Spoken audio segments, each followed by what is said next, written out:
जरा विचार करा, तुमच्याकडे फक्त 3 माणसांना पुरेल इतकं जेवण आहे आणि अचानक संपूर्ण गाव तुमच्या दारात जेवायला आलं तर? गणिताच्या आणि तर्काच्या पूर्णपणे पलीकडची वाटणारी ही कल्पना आहे, बरोबर? पण आजच्या या विशेष विश्लेषणात आपण याच एका अद्भुत, ऐतिहासिक घटनेचा वेध घेणार आहोत. केवळ 3 माणसांसाठी बनवलेलं अन्न एका संपूर्ण गावाची भूक कशी काय भागवू शकतं? चला तर मग श्रद्धा आणि चमत्काराची साक्ष देणाऱ्या या रंजक कथेचा उलगडा करूया.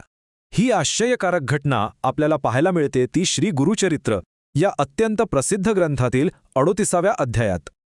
आज आपण काश्यप गोत्रातील भास्कर नावाच्या एका गरीब ब्राह्मणाची आणि त्याच्या निस्सीम भक्तीची कथा पाहणार आहोत.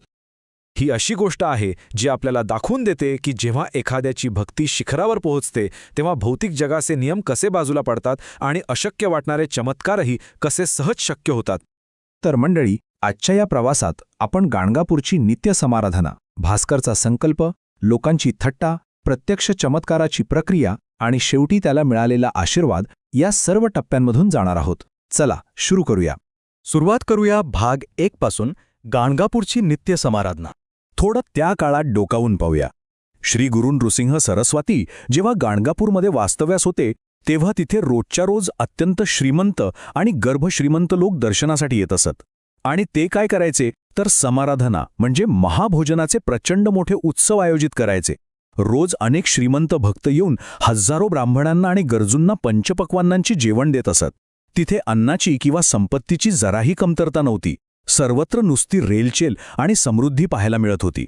आता वळूया भाग 2 कडे, भास्कर ब्राह्मणाचा संकल्प. आता एकीकडे रोज होणारे हे महाभोज आणि श्रीमंत भक्तांच्या रांगा आहेत आणि दुसरीकडे आहे आपला भास्कर ब्राह्मण. तो अत्यंत गरीब होता. मोठे यज्ञ किंवा अन्नदान करण्यासाठी त्याच्याकडे अजिबात पैसा नव्हता. पण त्याच्याकडे एक अशी गोष्ट होती जी त्या श्रीमंतांच्या संपत्तीपेक्षाही खूप मोठी होती. ती म्हणजे श्री गुरूंवर असलेली त्याची निस्सीम आणि अत्यंत शुद्ध भक्ती. त्याला कसेही करून स्वतःच्या हाताने श्रीगुरूंना भोजन अर्पण करायचे होते, हा त्याचा दृढ संकल्प होता. पण आश्चर्य बघा, भास्करने श्रीगुरूंना जेवण घालण्याचा संकल्प तर केला, पण त्याच्याकडे शिधा किती होता माहितीये? केवळ मूठभर तांदूळ, थोडे तूप आणि भाजी, तेही अगदी मोजून 3 माणसांना पुरेल इतकेच. आता विचार करा, त्या रोजच्या हजारो लोकांच्या पंक्तीपुढे हे 3 माणसांचे अन्न म्हणजे अगदीच नगण्य, होय ना? पण त्याची श्रद्धा त्या अन्नाच्या प्रमाणापेक्षा कितीतरी पटीने मोठी होती. भाग 3, लोकांची थट्टा आणि श्रीगुरूंची करुणा. आता तुम्हाला वाटेल की तो लगेच गेला आणि त्याने जेवण दिले, पण नाही. विश्वास बसणार नाही, पण तब्बल 3 महिने उलटून गेले. भास्कर आपल्या त्या 3 माणसांच्या शिध्यासह रोज वाट पाहत असायचा की आज तरी आपला नंबर लागेल. पण रोज येणाऱ्या श्रीमंत भक्तांमुळे आणि त्यांच्या भव्य समाराधनेमुळे त्याला ती संधीच मिळत नव्हती. तरीही तो न कंटाळता मुकाट्याने फक्त वाट पाहत होता. समाजाची रीतच असते, जेव्हा एखादा माणूस शांतपणे वाट पाहत असतो तेव्हा लोक त्याला समजून घेण्याऐवजी त्याची थट्टाच जास्त करतात. गावातील लोक त्याला टोमणे मारू लागले की हा ब्राह्मण केवळ फुकटचं जेवण खाण्यासाठी इथे राहतोय, याच्याकडे तर श्रीगुरूंना जेवण घालण्याची ताकदही नाही. पण भास्करने हे सर्व अपमान अत्यंत शांतपणे आणि निमूटपणे सहन केले. आपल्या भक्तीवर त्याने कधीही शंका घेतली नाही. आणि इथेच या कथेला एक अद्भुत वळण मिळते. भक्ताचा हा मूक आक्रोश श्रीगुरूंनी बरोबर ओळखला. लोकांची थट्टा एका बाजूला आणि भास्करची व्याकुळता दुसऱ्या बाजूला.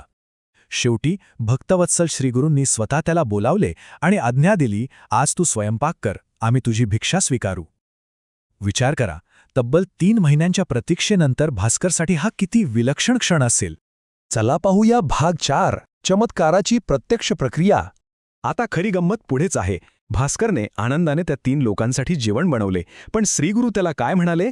ते म्हणाले, आज फक्त आम्हीच नाही तर संपूर्ण गाव आणि 4000 ब्राह्मण तुझ्याकडे जेवायला येतील.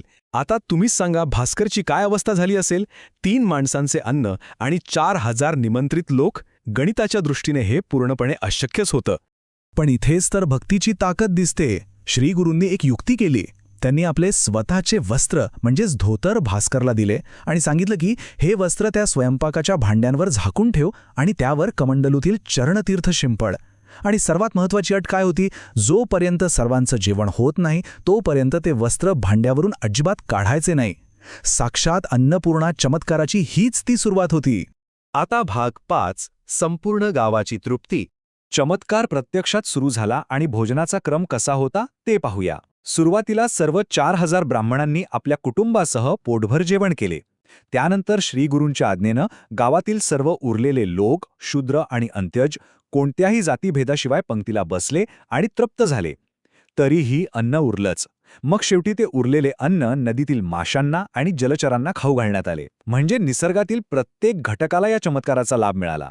खरंच सांगतो, भास्करचे ते छोटेसे भांडे साक्षात एका अक्षय पात्रात बदलले होते.